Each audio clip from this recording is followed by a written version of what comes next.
Hey Internet, welcome to Thermodynamics tutorial. This is a made-up question, not found in your textbooks. How do you calculate the overall efficiency of a system that pairs a motor and a pump? Is it possible for the combined efficiency to exceed the individual efficiency of either the pump or motor? Alright, so let's start off with the equation. So for the efficiency of the pump motor, so the symbol here is the Greek letter eta for efficiency.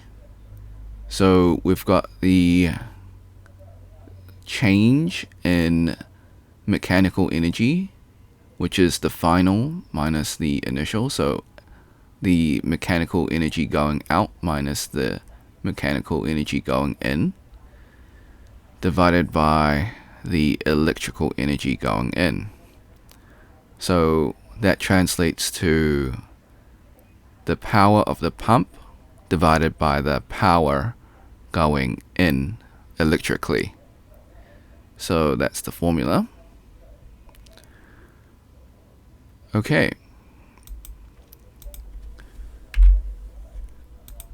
So to answer the second part of the question, no, it can't exceed the individual efficiency because when you multiply two percentages, there's always going to be a loss. So it's never going to be 100%. So it will be less than 100%.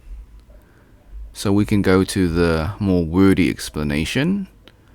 So the first paragraph, the overall efficiency of a pump and motor system is determined by comparing the mechanical energy gained by the fluid to the electrical power drawn by the motor. So that first paragraph just explains the equation. And then the second paragraph, the combined efficiency of a pump and motor system can never exceed the individual efficiency of either component. This is because both the pump and motor have efficiencies below 100%, and multiplying the two fractions will always result in a value smaller than either of the original fractions. So that's just their long-worded way of saying when you multiply the two efficiencies, it's going to be less than 100%. Okay. So, thanks for watching. Before we leave, I highly recommend that you save this video onto your PC just in case this video or channel gets taken down while I follow all copyright laws. Sometimes things just happen. You can do this by using Snipping Tool. If you never used Snipping Tool before, follow these instructions. If you're on a Mac, use the Mac equivalent of Snipping Tool. Alright, so go to your taskbar, click on the icon. If it's not in your taskbar, go to your Windows search, type in Snipping Tool, open up the program.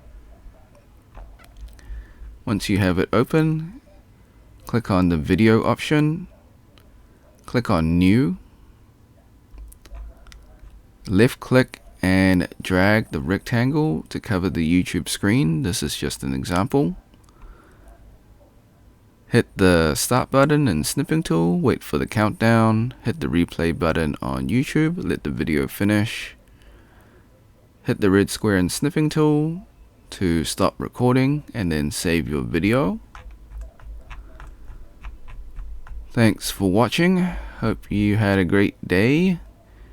Be sure to like and subscribe. Share with your friends because this is a made-up question, so they probably won't be able to find it. If you got questions or comments, leave it in the comment section. I'll get back to you as soon as possible. If you want to support me, become a member or drop a super thanks. Until next time, see ya.